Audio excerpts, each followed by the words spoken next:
Assalamu alaikum, урматтуу көрөрмандар, урматтуу спорт сүйүүчүлөрү, сиздер менен кайрадан 10 топ каналы. Буга чейин Айбек Ажыгулов улуттук оюндар боюнча дирекциянын башчылыгынан кетүү тууралуу арыз жазганы айтылган. Улакчыларды, аттарды самолет менен Түркияга алып барууга $300,000 керек экен.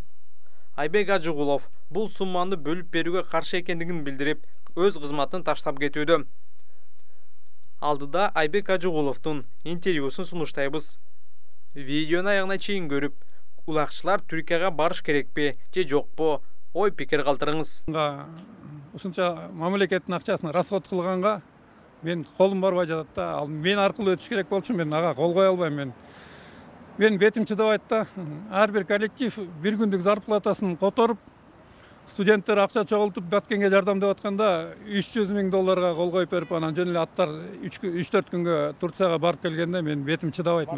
Моралдык жактан мен бул жашоомдо ал $300,000 мен таба албайм. Мен төлөп да бере албайм, эмете албайм. Ошон үчүн мен азыр эле ачыгын айтып туруп кетип калайын деп атам.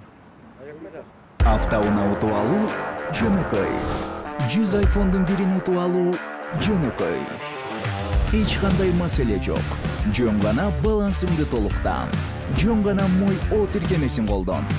Жөн гана билеттерди топтоп, ийгилигиңди кармап кал. Жана албетте, билеттериң канчалык көп болсо, мүмкүнчүлүгүң ошончолук жогору болот. Hyundai Elantra 100 iPhone. Мой О, утуш оңой. Жасалма командаларды отпайсызбы? Казакстанда кошуп атасыздар, эмне үчүн Казакстанда жасалма деп айтасыз? Эми Казакстан менен отношения мына өзгөрүп атат. Мынакей 31-нде 45 жаштан өйдө команда келди. 40 жаш менен 45 жаштан өйдө мына азыр Жамбылда оюн болуп бүттү кече күнү. Эми Казакстан менен биз бул жерде деле ойноп койсок болот да. Анын $300,000 коротуп тетияка барып отурбайлычы. Жок, жасалма дегенге караганда Казакстан кандай мындай слабый составды алып барып атабы көпкөргө жагандай? Эми Казакстан мындай болуп атат да. Игровое время деген понятие бар да. Бизге площадка берген жок. Көкпарды бүткөндөн кийин поляны чийип алып, тайгазаныңарды коюп алып, ойной бергиле деп атат да. Көкпарга 6 команда барса, минимум 3 күн ойношот алар. Көчмөндөр 3 эле күн. 3 күндөн бизге мисалы үчүн көкпөрү өткөнгө шарт болобу, болбойбу, ал уже вопрос да. Тайгазан жок, бияктан алып барыш керек. Тайгазанда 4 тоннаны авиаперевозка туда-обратно эсептеп көргүлө. Бизде улуттук курама команда көлдө сбор өтүп атып, кайра барбайбыз деп чечим чыкпады эле. Азыр кайра Бишкекте чогулабыз деп калыптыр да. Мунун баары кандай мындай кагаз жүзүндө эмес, озек жүзүндө эле кайра чогулуп барабыз деп атышабы? Мунун баары эми билбейм, министерство биз сүйлөшүп койдук, биз минтип койдук деп атат. Эмне кереги бар эле дейм да, сүйлөшкөндөн делечи.